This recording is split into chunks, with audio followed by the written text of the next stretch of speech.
सुप्रभात मंडळी, स्वागत आहे तुमचं आपल्या चॅनलच्या अजून एका नवीन व्हिडिओमध्ये।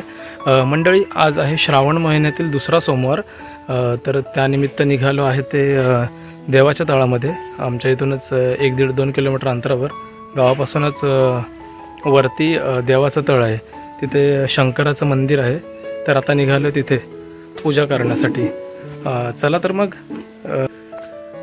गावातल्या रस्त्यावरून निघालो वरच्या दिशेला, जो रस्ता देवाच्या तळाच्या दिशेला जातो तो, तर त्या रस्त्याला आता लागलो आहे। आणि मंडळी, पावसाने मस्त आता ओसंती घेतली जरा, त्यामुळे जरा बरं वाटतं। 2-3 दिवसांपासून पाऊस जरा कमी आहे, ऊन येतं आहे, हलकी एक सर येते नंतर थांबते। असाच पाऊस गणपतीत पण राहायला पाहिजे, तरच यंदा गणपतीमध्ये मजा येईल।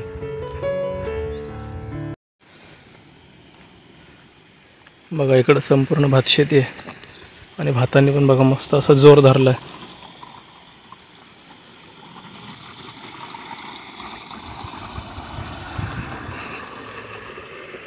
इकडे पण बघा मंडळी, ह्या वर्षी पावसाचं आगमन लवकर झालं, त्यामुळं लोक ह्या वर्षी लवकर भातशेतीतून मोकळे झाले।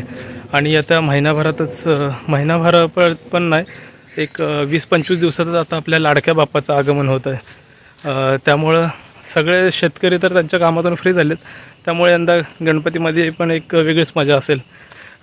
2-3 दिवस पावसाने ओसंती घेतले, मस्त अशी एकदम ऊन येतं आहे, थोडीफार सर येते, बाकी असंच चालू आहे। आणि असाच पाऊस गणपतीत पण राहिला तर गणपतीत देखील मजा येईल।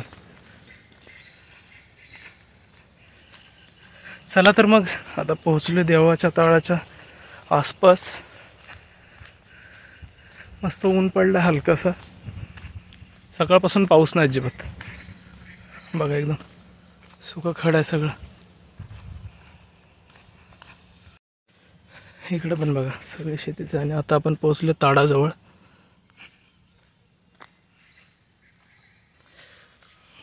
गावातले लोक बघा म्हशी घेऊन आलेत चरून।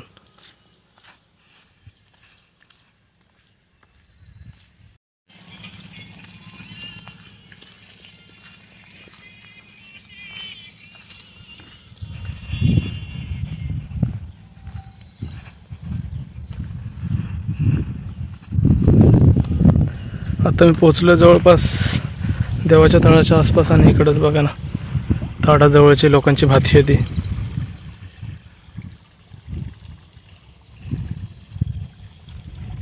बघा भातांनी किती मस्त जोर धरला एकदम। तर मंडळी, आता मी पोचलो देवाच्या तळामध्ये।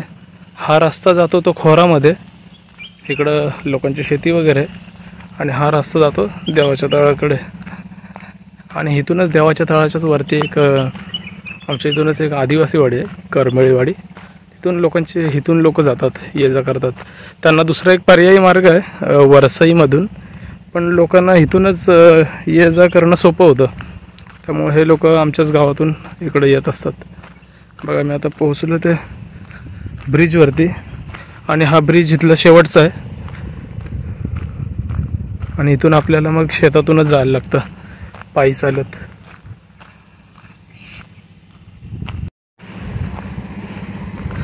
आणि बघा, मी आता पोहोचलोय देवाच्या तळाच्या ब्रिजवर, आणि हा बघा हा रस्ता इथंच संपतो। आणि इथलेच बघा जे आदिवासी लोक आहेत ना, ते लोक बघा इथं कशी विऱ्यावरती कपडे वगैरे धुतात, आणि त्यांची मुलं वगैरे बघा कशी आंघोळ्या करतात। हा रस्ता इथंच संपला, आणि आता इथून आपल्याला पायी चालत जावं लागणार शेतामधून। तर मंडळी, इथून बघा ना माणिकगड आज किती मस्त दिसतोय। मी जेव्हा येतो त्यावेळेला माणिकगड धुक्यात हरवलेला असतो, पण आज क्लायमेट कसं थोडं जरा हे आहे ना, त्यामुळे मस्त दिसतं एकदम। बघा माणिकगड धुकं नाही आज।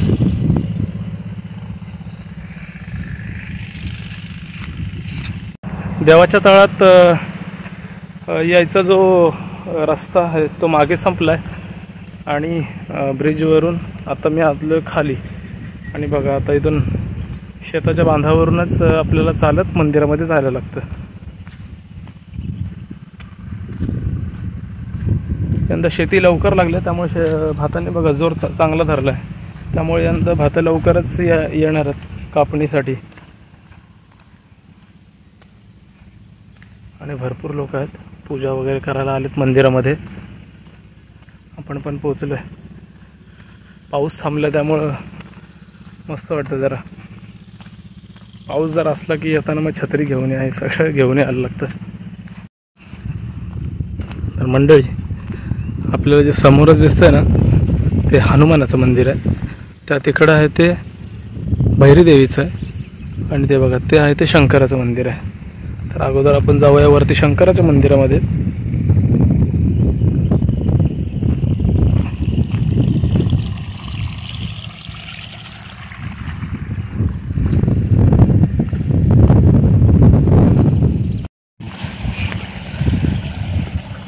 मंदिराच्या आसपास पोचलोय.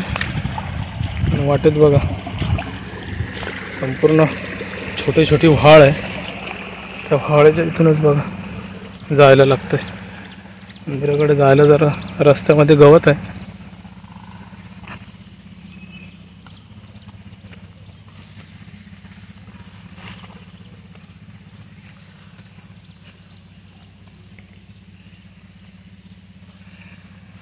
बघा इकडे कशेड किती वाढले बघा. आज पाऊस कमी आहे त्यामुळे बरं आहे, ना तर इथं संपूर्ण चिखल असतं.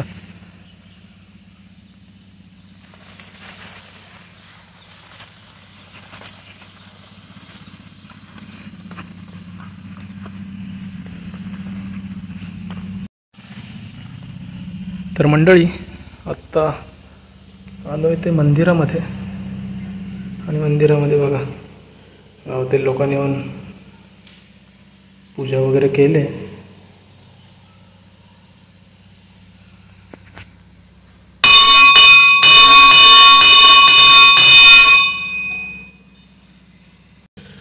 येताना मी तांब्या घेऊन आलो होतो. आता जाऊया विहिरीवरती आणि तांब्यामध्ये पाणी घेऊन येऊ कलशामध्ये टाकण्यासाठी.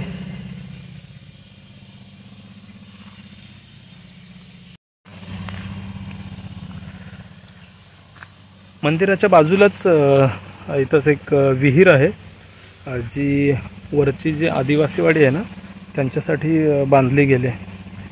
तर तिथं जाऊया आणि तांब्यामध्ये पाणी घेऊन येऊ कलशामध्ये टाकण्यासाठी.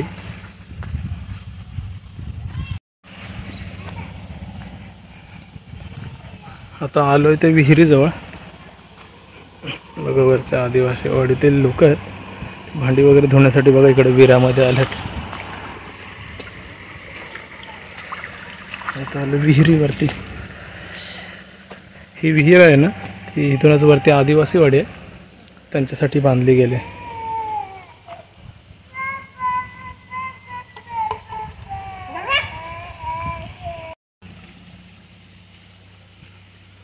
आणि मंडळी विहिरीमध्ये मासे बघा ना किती आहेत.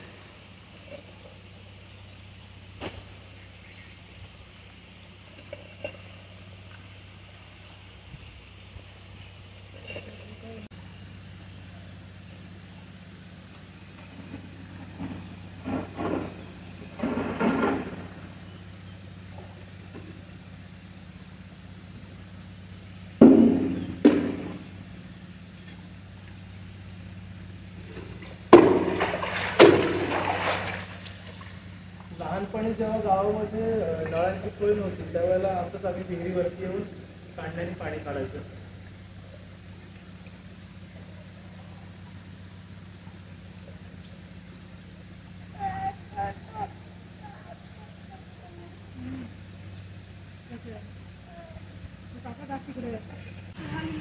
तांब्यामध्ये पाणी भरून घेतलंय विहिरीवरून कांड्याने.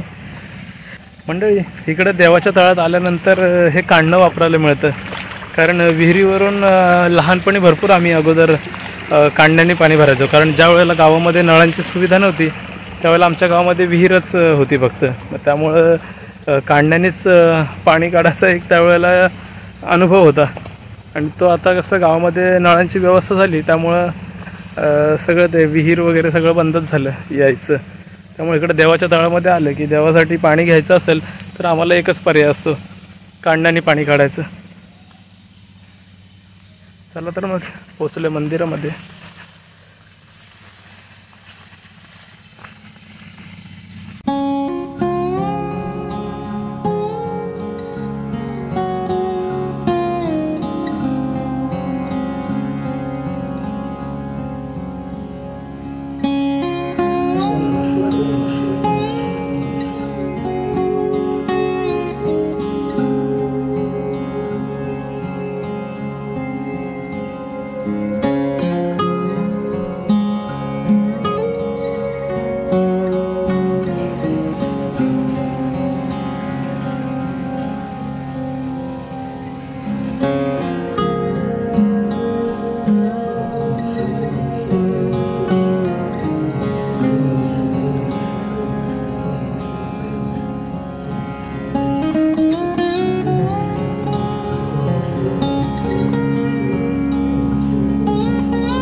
मंडळी, मंदिराच्या समोरच बघा ना, हा दीपस्तंभ आहे जो भरपूर वर्षांपूर्वी गावातील लोक ज्वलित करायचे, पण आता तो सध्या भग्न अवस्थेत आहे. त्याच्यावर कुठली दिवाबत्ती वगैरे होत नाही, पण हा भरपूर आमच्या येथील भरपूर वर्षांपूर्वीचा हा दीपस्तंभ आहे, पूर्वजांपासूनचा. आणि मंदिराच्या बाहेरचा बघा हा सकाळी नजारा आहे. ह्या झाडाच्या खाली लहानपणी आम्ही ज्या वेळेला पहिली दुसरी तिसरी शाळेत असताना आमची शाळेची सहल यायची, पावसाळी सहल. त्यावेळेला आम्ही इथंच यायचो, मस्त की खीर वगैरे करून ना आम्हाला शाळेतील बाई वगैरे द्यायच्या. भारी दिवस होते ते. मंडळी, मागे शंकराच्या मंदिरामध्ये दर्शन घेऊन झालं आणि आता खाली आलं. आता हनुमानाच्या मंदिरामध्ये दर्शन घेऊया.